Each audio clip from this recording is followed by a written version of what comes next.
Welcome back, everybody, to Bumper to Wow, Bumper. you sound so alive there, Rick. You sound welcome like back. Welcome back to Bumper to Bumper. Everybody. It's one of the best podcasts you're ever going to get to. Oh, my listen, God. We've got it under control. There's no other podcast you want to listen to. This is the only podcast that you want to listen Shut to. up. Oh. Anyway. Hey, everybody. How you doing? My name is Chris Candy. I'm here with my They know who you are. I'm here with They my... know your name. I'm here with my good friend, Donald fucking Trump. Hey, how you God. doing? I just wanted to call in and let you all know that you're a terrible reporter. This is one of the worst audiences that I've ever listened to, and my voice is starting to change into something like this, mate. I'm really an Australian, Alana. That wasn't Australian. That was British. Yeah, I go fucking this off here. I got the nice tea. I'm going to hold on my black tea, I will. Rick. What? Slapping you in the face across the digital aisle here. Get it together. Get it together. Hey, there's no rules. The ship has sailed. The ship has sailed, people. Welcome to the Vortex. You know what I realized? We're not in the Vortex anymore. We're out. Because it's Friday, March 20th. And guess what? Friday. It's Friday. Hey, happy Friday, y'all. It's Friday. Happy Friday, y'all. Friday. Friday. I don't care about monetization. We can sing all the songs now. Help. I need somebody. Help. Come Not on, just anybody. I don't know the lyrics. Help. Help. So Help we me are. if you get it. We're broadcasting live from our selective apartments. There's no video part of this. We try to do a video part. Nah, no one cares. No point in doing a video. It doesn't matter. Look, we'll go back to the video when the world comes back to normal. And I don't even want to talk about the future. I want to talk about right now. What are you looking at right now, Chris? Tell us about your surroundings. I'm in my apartment. I'm trying to keep it as clean as possible. I live in a very decent-sized studio, but that does require me to keep it tidy. And I'm looking at my turntable, and I've been playing records. So we were talking about this off the podcast, but I have been only tuning into the news in the morning for myself, and then I'm trying to not pay attention because I know there's a pandemic right now. I know COVID. Who cares about the news? Fuck the news. The results are going up. We all are tuned in and are aware. The beeps on the phone are coming in all the time. It's not helping anybody. It's not helping. You know what you got to do? You got to keep mentally sound, and you got to keep your physical. What the heck? You got to keep your physical. You know what I want to do is you got to. Okay, so when Chris and I went to the Mammoth Lakes Film Festival, we both lied on separate beds, and we did the Wim Hof breathing exercises. Yes. And very good. Where can I get that, and where can audiences download that free app so we could follow that? Explain exactly what we need to do in order to do the exact meditation you and I were doing. So you could go to your app store and it'll work on any of the phones, and you just download the app is called the Wim Hof Method, I believe is the name of the app, and it is WHM is the letters that kind of whatever, I don't know, that you can download, but it's the Wim Hof Method, and there is a guided, it's free, and there's a guided breathing exercise to do, and I'm going to tell you, I'm going to do it after I do the podcast. It is scientifically proven to lower cortisol levels, which are stress receptors in the body or whatever, and it also immediately makes the body alkaline. And that's been known. He didn't create this. If you get in a lot of if you get fresh oxygen in the system, it actually promotes an alkaline body. And let me tell you who doesn't like alkaline bodies, diseases. They do not care for alkaline viruses and bugs. They love inflammation. And so if we can keep our bodies in an alkaline state. Yeah, keep it. You know who doesn't like alkaline bodies? Who's that? Me. I hate alkaline bodies. I want your body to be acidic with rage, okay? I want you to get down there, get down to the polls, vote for me. I'm coming in 2020. I'm going to be your new king, your emperor Trump.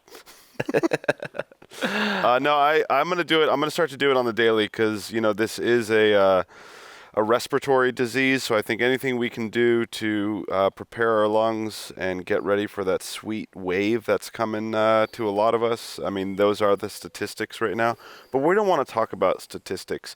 Hey, Rick, hold on one sec. Hold on one sec. Oh, what? Let's start again. My battery just dropped down a bunch of things. Sorry about this. What do you mean? I didn't put a fresh one in. It said I had half. Let me just put a fresh Where one in. did it stop? You fuck. No, it's still going right now. It's just I've got one bar left at the very end. Oh, okay. Well, here, let's take a quick break and come right back. All right, And cool. we're back. There we go. We're Yes, back. You we're didn't back. even notice You the didn't- moment where, we snipped that out. Chris had to change his batteries. But I'm freshly I had to change- charged. I had to change fully my pants. charged. I'm fully charged. I've been pooping in my pants because I figure it's better than toilet paper. My dumbass, I bought some Clorox bleach spray. Yeah. And I sprayed my jacket down, and then a bunch of bleach went onto my nice black pants that I just bought, and then they immediately got stained. So, Yeah. and this was I stayed up all night. This is at 8 in the morning after not sleeping. I brought the pants outside, and I was like, fuck it, I'm just going to spray them all. And I sprayed the pants down, so they were all stained, and I kid you not, I looked at the pants, and I went, in my mind, this could be a new career for me, making bleach pants. And then I went inside and went to bed and woke up and I realized, what did you do? What? No, it's fine. It's just Well, I would like to get I love to catch up with you more, Chris, but we don't have time for that. We're trying to keep these podcasts light and refreshing, Yes. like a nice Monster Energy drink. By the way, if you want sustained energy throughout the day and you want to be able to fight coronavirus, might I suggest Rick, you add Monster let me tell you Energy something. drink? What? There's no fucking Monster Energy drink sponsor, right? I don't know where you got that. That's my only income right now is Monster Energy You're not drink. getting it. They're not calling They've you. been putting 50 Monster points into my Monster account, which I haven't signed up for. You got Monster points?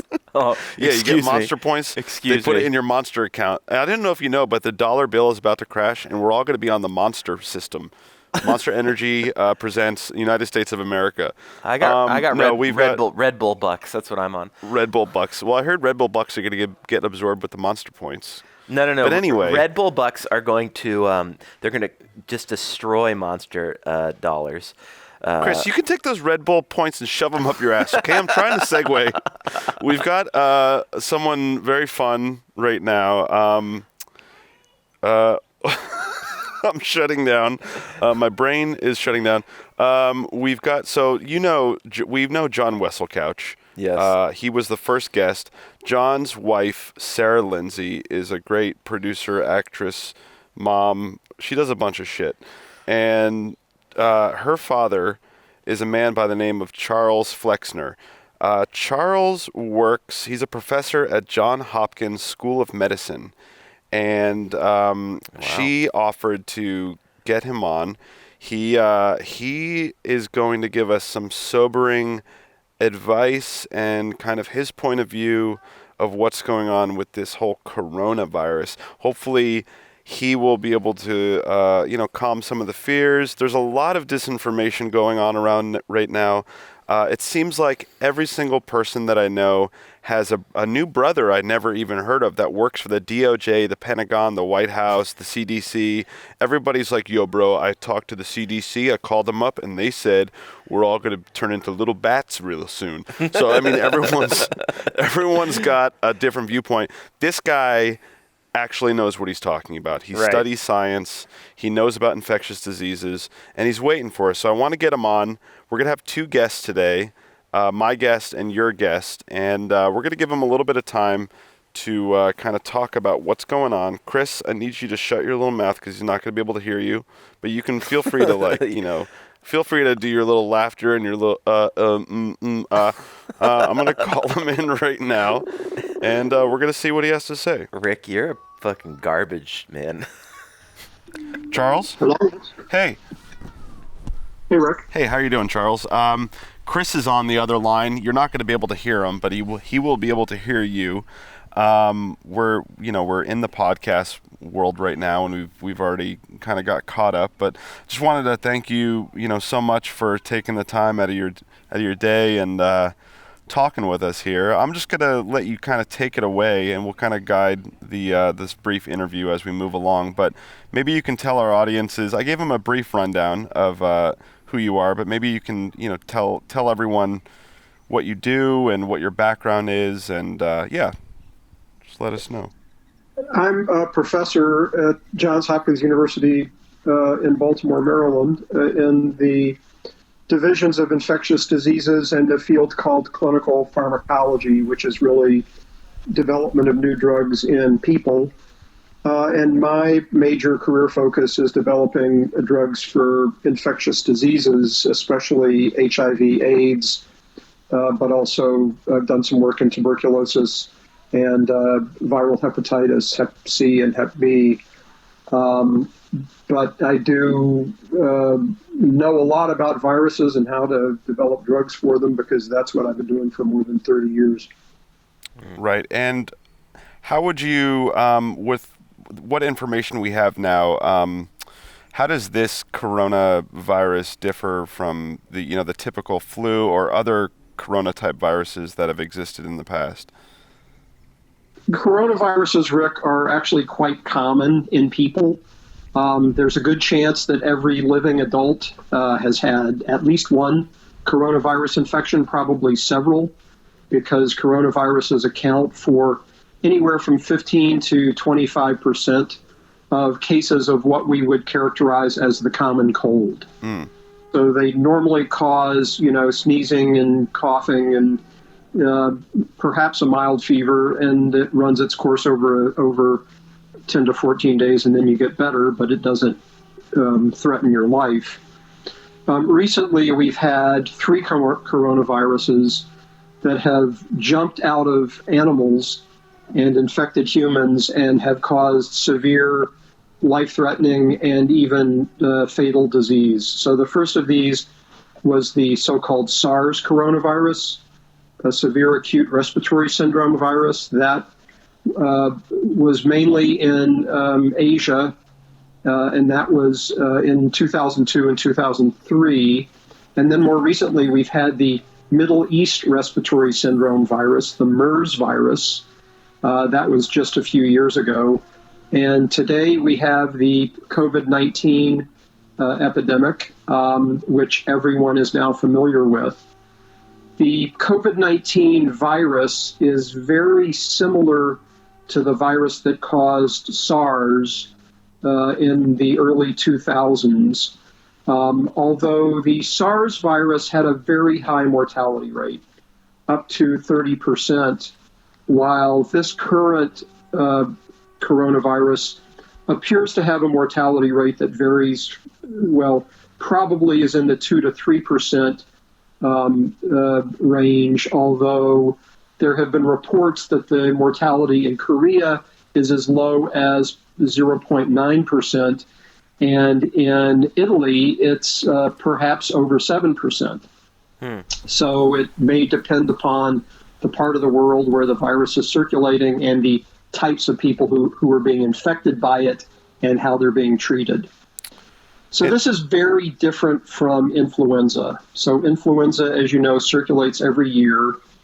One big difference is we have a good vaccine for influenza, and we have good drug treatment for influenza in the form of Tamiflu and related drugs. But currently we have neither of those things for coronaviruses. There's never been a coronavirus vaccine in humans, and there's not a coronavirus drug that we can give to people knowing it will reduce their symptoms and make them get better quicker. But there are some other big differences, too. I told you earlier that the expected mortality from this virus is about 2 to 3%. That is 2 or 3 of the cases per 100 won't make it. And the same we might have lost him a little bit. Just waiting for him. Charles? Okay. Yeah, you said the same was the last thing you said, then you broke up. Okay. The same mortality rate for seasonal influenza is about 1 out of 1,000. That is about 0.1%. And what that is telling us is that this coronavirus epidemic we're experiencing right now is somewhere between 10 and 20 times more lethal than seasonal influenza, possibly even higher than that, combined with the fact that there's no drug and no vaccine. Would you say, because I mean, I didn't realize SARS was, almost a 30% mortality rate. Do you have any idea of why the worldwide shutdown basically going on right now? Is there something they're not telling us, or is this way more contagious than we're led to believe? I'm just trying to, because we didn't see that with SARS. We didn't see whole institutions closing down. So, in your scientific belief, what makes this, why is the response so large? Well, in viral epidemics, it's usually possible to be highly contagious or highly lethal, but not both. So viruses like Ebola that are highly lethal haven't tended to spread around the planet because their mortality rate is so high that many of the carriers will die before they can spread the virus to others. This is one of those few viral infections that is both highly contagious and carries with it a fair amount of mortality. And that's what makes this current epidemic so serious. And because we don't have a vaccine and we don't have a drug to treat this infection, the only way we can control its spread is by reducing social contact. That is, preventing the ability of one person to spread the virus to another person by asking people to limit the amount of time they spend in a public setting with other individuals, particularly people they don't know, because it's clear that in places like China and Italy, when social distancing has not been practiced, this virus can spread like wildfire. That's quite clear. Okay, so it's more of the, just how contagious it is, which is kind of making us all pause. I see that. Do you, on the drug side of things, in terms of a vaccine, how far away do you think a vaccine will be developed for this? And how long do you think that would take before people can start getting actual treatment? Or is it something that we just need to fight with our own immune systems? Well, there are vaccines being developed right now, both in the United States and overseas. Because we've never had a successful coronavirus vaccine, we don't have a good precedent for making an effective and safe vaccine for this kind of virus. And so I think it's going to take some time before we have a vaccine we trust enough to start using it widely. On the other hand, I think we are very close to having drugs that can benefit the spread of this disease and benefit its progression. And so there are at least 2 drugs in development right now that have been studied in people or are being studied in people. One of which is a drug in Japan that was tested in China and appeared to have significant clinical benefit there. There's also a drug being tested in the United States and elsewhere that has activity against this virus in non-human primates. And therefore, we think there's a very good chance this drug will also work in people, but it still needs to be tested. Right. Why is it that we haven't developed a coronavirus vaccine? Why has it been so difficult?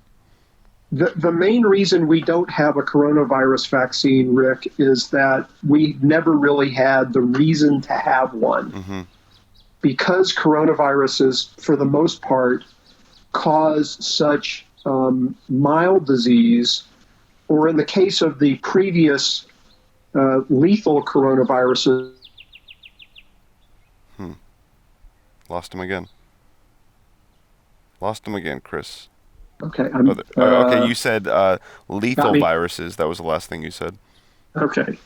With the 2 previous lethal coronaviruses, SARS and MERS, because those viruses infected a limited number of people and the epidemics burned themselves out very quickly, there was really no motivation for a pharmaceutical company or the World Health Organization to support the development of a vaccine for a disease that looked like it was just simply going to go away on its own. Right. And so this is the first time we've had a coronavirus that is both highly contagious, spreads very quickly, and has the potential to result in death in people who get infected. And so this is really the first time we've had a coronavirus where the development of a vaccine makes sense. And so many of us are hoping that this will provide a path forward for supporting the development of a vaccine for this disease, not only to see if we can protect people who aren't infected from getting infected with this virus, but that the experience from developing that vaccine would give us a foot forward in case we ever encounter another similar coronavirus. Right. That makes sense. Moving off, onto more of a lighter note on things. Personally, what are you doing right now? What have you been doing to preoccupy your time with your wife, and how are you handling it? How are you doing? Just as a person, how are you feeling about everything? Well, I just posted a message on social media that I'm Kubler-Rossing about this virus. So if anyone is familiar with Elizabeth Kubler-Ross, she was a famous psychiatrist in the 1960s who studied cancer patients, and she developed a classification for how cancer patients deal with their illness in stages. And the first stage is denial. Personally, I was trying to deny that this infection was going to be as bad as it actually is. And when they announced that we would be on travel restrictions and restrictions for work, I was thinking, well, maybe it won't actually happen, and maybe it'll only last for a few days. And that clearly didn't turn out to be true. Mm-hmm. So the second stage of Kubler-Ross is anger, being angry that this is happening to you. And I have to admit, I've been a little angry about the fact that our politicians appear to have let us down, and we're all now suffering from something over which we seem to have little control. I actually think that's an understandable reaction to this. Then the third phase of the Kubler-Ross response is depression. And I have to admit, there were times when I was a little depressed about this. In my case, I have two very energetic dogs, and every time I look like I'm down, they come and pull me out of it. Yeah. So I'm grateful to have pets at home, yeah, they along know. with my life partner. But the fourth phase for Kubler-Ross is bargaining. Cancer patients often bargain with themselves or with God, and try to make bargains. If you would only make this happen, then I will do thus and such. I'm not sure we have a lot of bargaining power with this virus, so I'm not wasting a lot of time bargaining. But the final phase of Kubler-Ross is acceptance. Mm-hmm. And I'm to the point where I finally just accepted that this is life for us for probably the next couple of months, and we're all going to have to make the best of it. And that's really what I'm trying to do now. I think, there's lots of things that we would all love to do at home that we probably put off because we have better things to do or other opportunities that take us out of the house. And maybe this is a good time to tackle some of those things. People who love to read or love to binge watch TV shows have the opportunity to do that in spades for the next couple of months. And, you should take advantage of the opportunities we're all now being given to do stuff in the house that we wouldn't otherwise have been able to do. Are there any particular hobbies that you've picked up or returned to, rather, that you haven't, put time into that you're enjoying?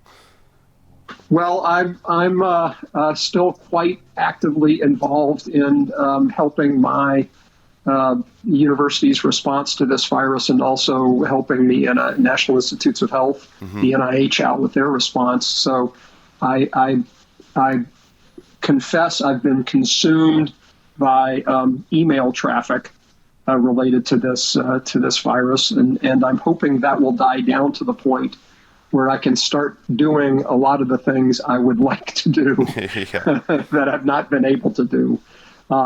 But it's something that I think all of us need to look forward to. I love I like to cook, and I'm actually making a nice flank steak dinner on the grill tonight. Nice. And I do like to read when I get the opportunity to do that, and I do like to watch movies.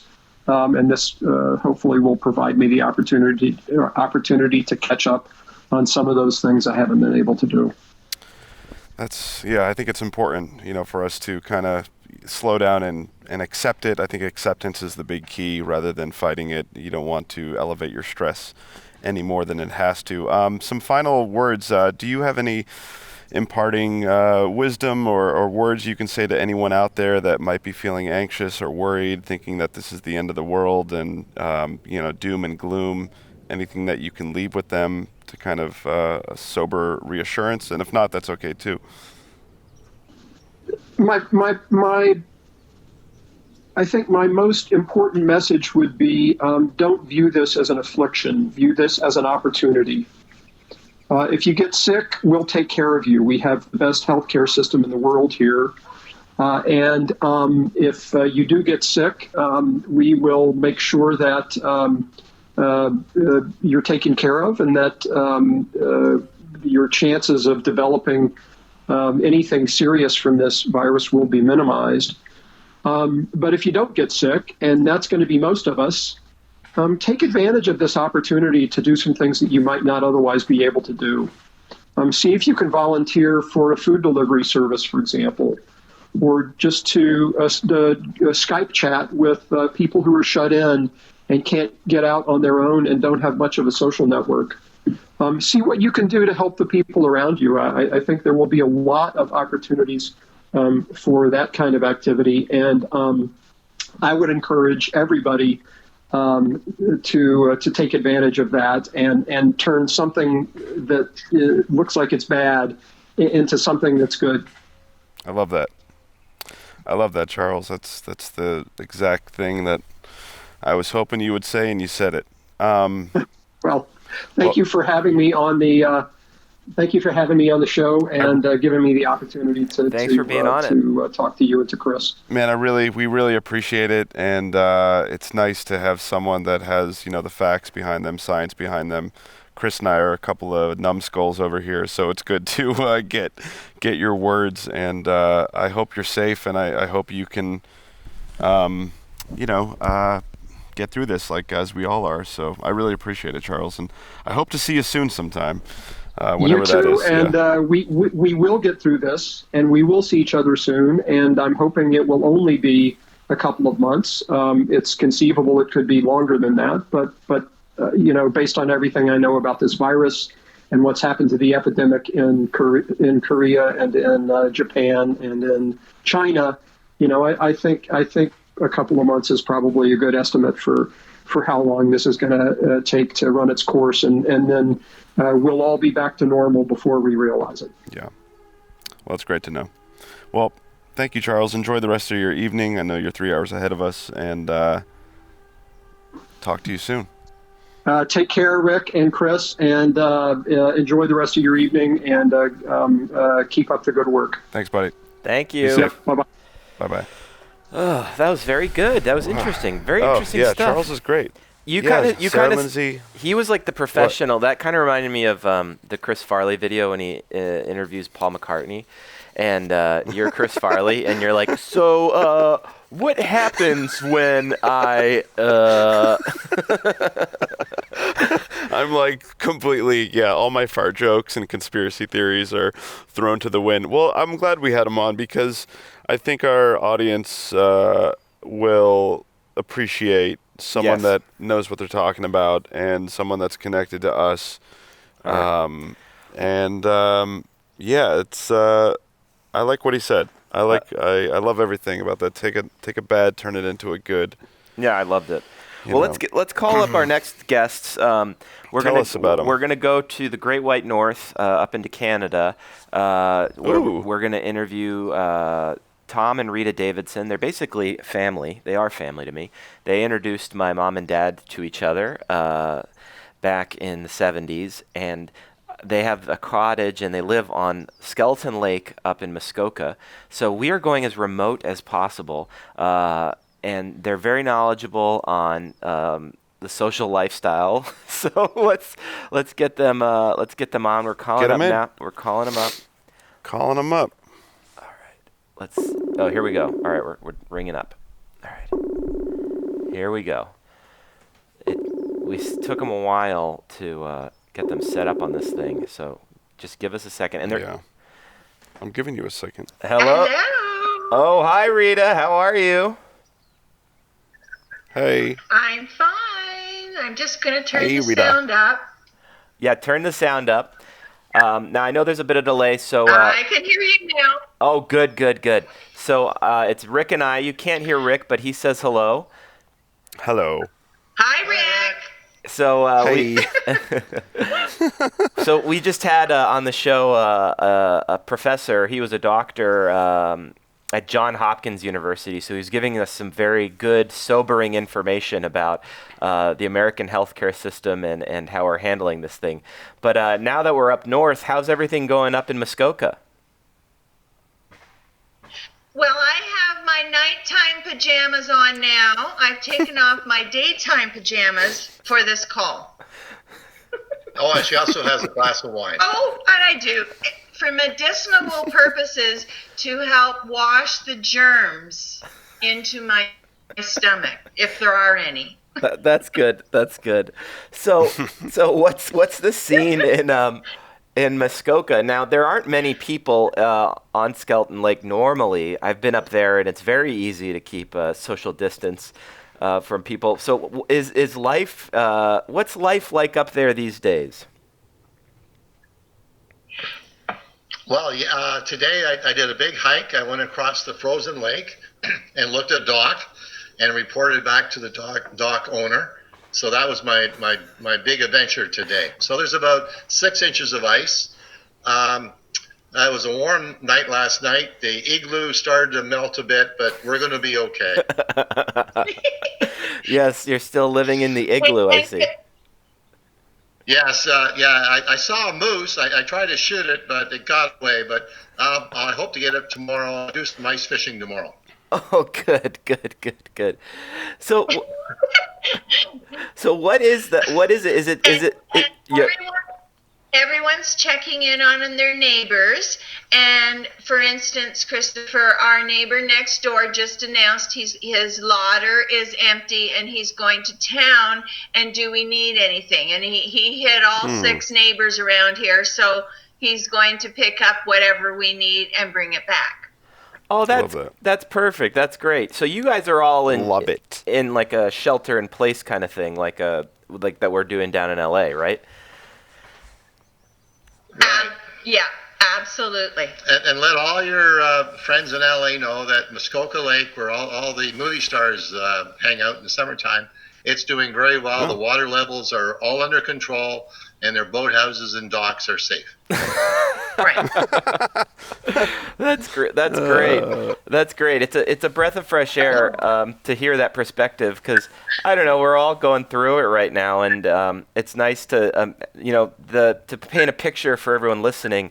They live in a cottage that's overlooks this gorgeous lake, and it's frozen over right now. So I was up there I was there on National Hockey Day. Wasn't that when I was last up there? Hockey Day in Canada, was that what it was, Tom? And family Isn't that day. every day? Yeah. Yeah. Isn't hockey Yes, every day? and we're on. Chris helped us made a rink on the lake, and all the grandkids were there. And Chris did a great job. He could stick handle like you can't believe. I do have to say, you guys are keeping me as Canadian as you can. while I'm down here in Los Angeles next to the La Brea Tar Pits. I really appreciate it. Well, Well, and you did a wonderful job handling the snowmobile. I mean, yeah, you did great. oh yeah, That's true. it was great. It was lovely. I just so you know, I am still exclusively very Canadian for being It was an like engineer. Oh, yeah. It was like Yeah, and we know. Christopher. You had to survive minus 40 and from California. I mean, it was cold. Yeah. Now, how cold is it up there right now? Oh, Uh, well, we've just gone through a major change. It went from a near temperature, that's foreign to us, but it was something like 40 degrees, and now we're down to 25 degrees. Oh, okay. So it got cold again. we have Oh boy. high winds, and there's a cold front coming in. We should be minus. Down to, 0, and started the generator today to make sure that everything's okay. Yeah. Oh, perfect, perfect. And our hydro company phoned us to make sure that we had done the same thing and to be prepared for high winds and possible outages.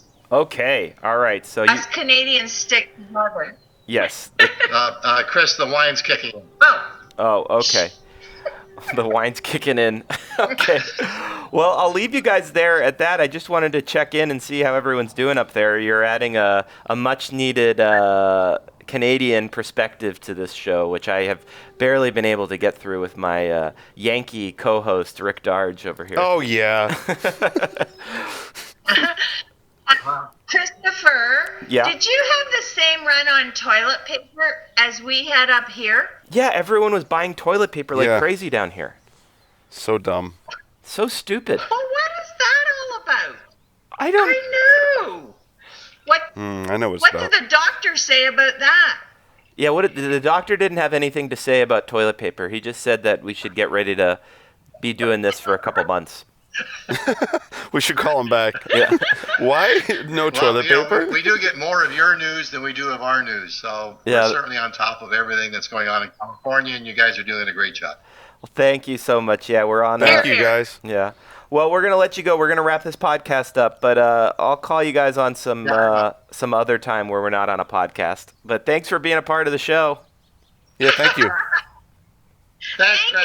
you. All right, bye. Bye, Tom. Bye, Rita. Love you guys. I was Oh, the wow. entire That time. just Yeah, warmed my cockles. the entire time that we had your guest on, I was thinking about how opposite my guest was gonna be. No, I love it. That's great. Like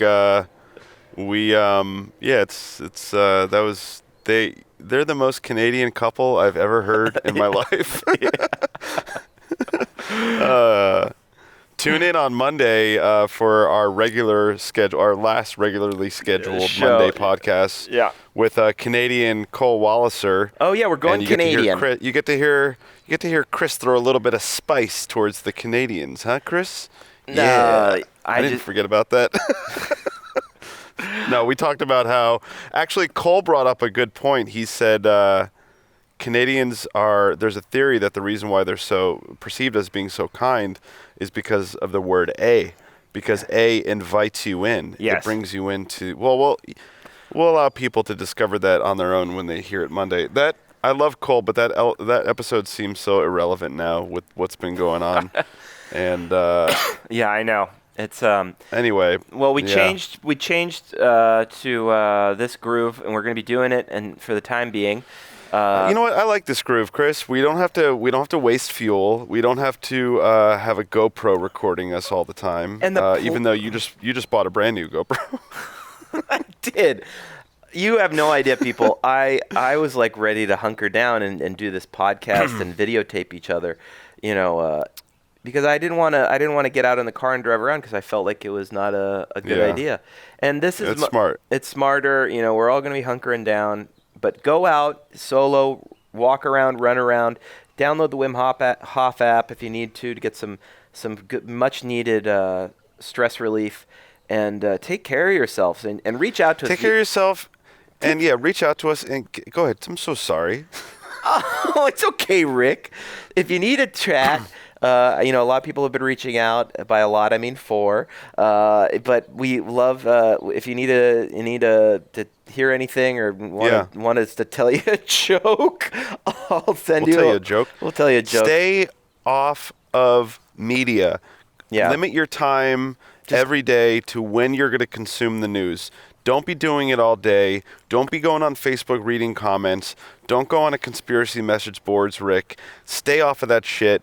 Give yourself 20 minutes twice a day to see what's going on, or don't. I recommend not getting consumed with all the fear mongering and the fear. It's good to be informed, but it's also you got to protect your mental health, and you got to you got to be safe. And mental health is important because we need our sleep, we need our rest. So do tune into this podcast. Subscribe to it if you haven't already. Share it with friends. And a tiny little squirrel is running right by me. Oh, you got a little squirrel, huh? I'm looking at a little squirrel. And hey, squirrel, I need you to tune into the podcast. And the squirrel, I think he's listening to me. Squirrel's pulling out his iPod. Oh, squirrel's putting in his little... Did you know squirrels have tiny little... I don't know what... This is awful. All right, I'm everyone. canceling that joke. All right, everybody. This is Bumper to Bumper. Thank you so much for tuning in.